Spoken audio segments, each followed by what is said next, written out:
Hello!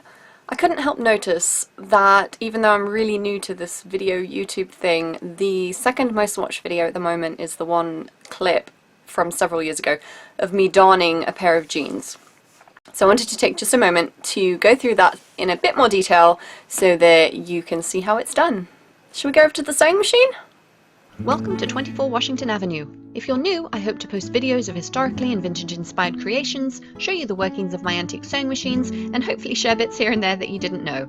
I sincerely hope you'll stick around, so if you like what you see, be sure to click subscribe, along with the bell to be notified when I upload something new. Thank you! Just to talk briefly about the mechanism that goes on here. When the needle is lowered, in order to advance the fabric, you have the feed dogs that will come up, grip the fabric, and pull it along. And when you're doing this kind of work, you do not want those to be moving at all. Now, on my old machine here, as I have demonstrated in the introductory video, you can adjust the stitch length, which is effectively how far this feed dog moves, by this knob over here. So I can unloosen it, push it all the way down to the bottom, and now when I move, it drops up and down, but it doesn't actually move forwards and backwards. However, there's still the potential that it could come up and rub into the, push into the fabric. Even though it's not moving it, it's still going to make contact, and when you're moving your work around, you don't want to have any friction if possible. So somehow we have to eliminate these feed dogs. Now, on some machines, and I'm not even talking, past the 30s or 40s. Singer produced another machine that had the option of disengaging the feed dogs. So you would have to look and see whether you can do that on your machine. If I remember correctly, you lift the head back and there's an adjustment underneath where you can basically disable them altogether. The other way is to use this feed dog cover plate. And this has been taken out of one of my buttonholer sets. And because part of the function of the buttonholer is shifting the fabric from side to side so you can get that zigzag stitch around the buttonholes, you need to have the feed dogs completely disabled. You need to be able to bypass them. So what they did is they came up with this cover that screws into the bed here and effectively stops the dogs from touching. Now you see I've put the needle through the hole first because I want to make sure that that is out of the way. And then I'm just screwing this in here.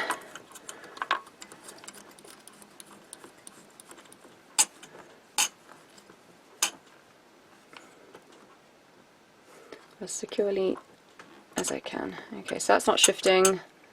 And I just want to check. The worst thing that could happen would be that that needle hits the plate and snaps. So I'm happy with that. So now let's talk about how we do this. Two tools that I would recommend using. Number one, an embroidery hoop. Just wrap the outside of the embroidery hoop with fabric because that will ensure that when it's moving across the bed of your sewing machine it doesn't scratch it inadvertently. And then an embroidery or free motion quilting or free motion presser foot. And this is spring loaded, so it will move up and down with the fabric, with the needle. Allowing you clearance to move the fabric around, but providing pressure to ensure that the stitch is what it needs to be. Now, some embroidery hoops will slip right underneath when the needle's up all the way. Some won't. If your embroidery hoop doesn't, then just put it in sideways and kind of maneuver it underneath like this, and then drop it in place. Once it's in place, then you can go ahead and attach the foot. So press the foot's down, and you can see how when the needle's in an upwards position, this is up, and then as we drop it, this drops down, the stitch is completed, and then it lifts up so we can move. So now I can freely move around the work and do what I want. Now, how does this relate to darning? Let's make a hole.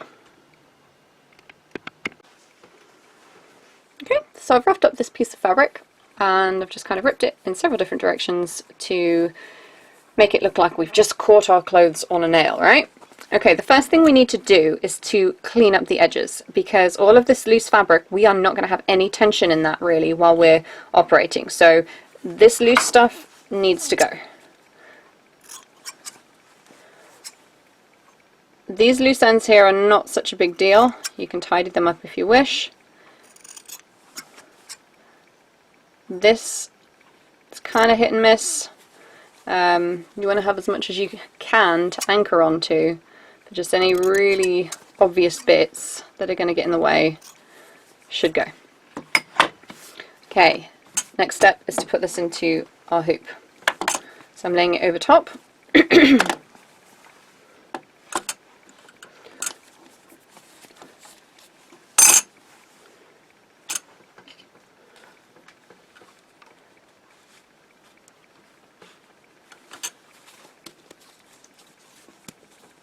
Alright, now this is quite loose. You want to be so careful with the tension that you give it now. Try to follow the grain line. Don't pull on the diagonal. Do not pull on the bias. You just want to try to straighten it out as much as possible. And watch carefully. You'll see when the fabric starts to spread. You don't want to effectively lock in the hole at a bigger size than it is. You're trying to just give enough tension to make this operation possible. It feels fairly sturdy. I'm just trying to take the slack away from this. I'm not trying to pull it hard. Okay, so the first thing we're going to do now is to stitch effectively an anchor line around the outside. Now, white fabric, would be using white thread, unless I wanted to be funky, which I don't. But I'm using black so you can see what's going on. So I'm going to make sure my needle's up all the way, slip this in under here, get my embroidery foot,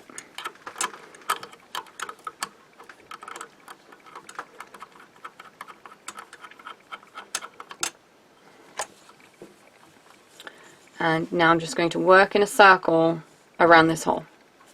Now when starting off, if you allow, pardon me, if you allow the thread to go in to form that lock stitch and then effectively pull the bottom thread through the top, and you do this by maintaining tension on the top thread. So if you watch, let that through. I didn't put, yeah, I did. And now when the needle's raised, if I pull, it pulls that bottom thread through to the top. So now I can isolate this and kind of lock it in place a little bit, if you will. And now I can grab my small scissors and just clip off the tails so that they're gone. Now I don't have strings flapping around. So now we're going to make our way around the edge. So now from here we're basically going to form a mesh. We're more or less weaving new fabric using our stitches. So first thing I'm going to do is to go forwards and backwards.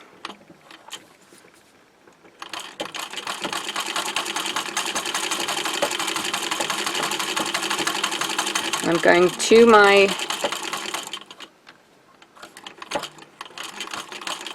anchor line and back again. Now you can see that when we go across this section here where there's nothing,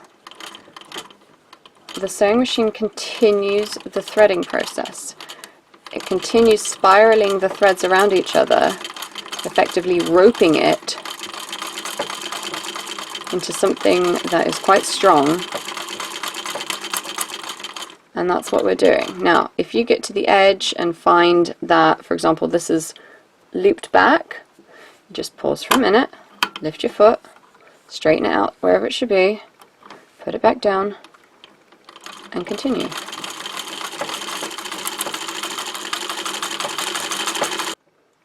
Now if there are any areas that you feel you've done a poor job of, for example this is far too wide apart for my liking, I'm simply going to come across and fill in the gap.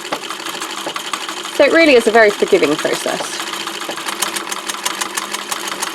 But as much as possible, you want to try to be fairly true to the grain line. Now remember what I said about the fabric coming up. That is exactly what it's doing here. So let's just bring this down so we can anchor it in properly.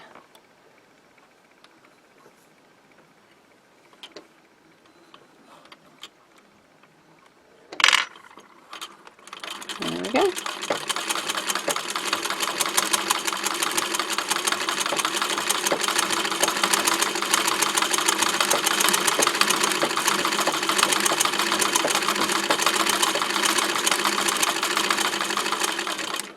So now from here, I'm going to turn my work 90 degrees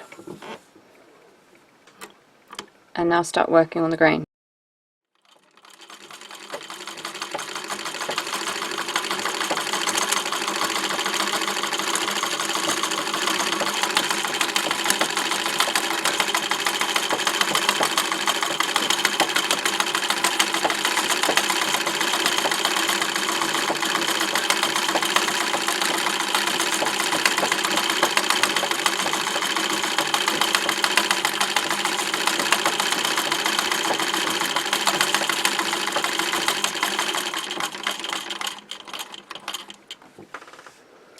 And you basically just keep doing this. You go back and forth and side to side and back and forth and side to side until you've built up, like I said, let's put some paper underneath so you can see, until you've built up effectively a new weave of fabric.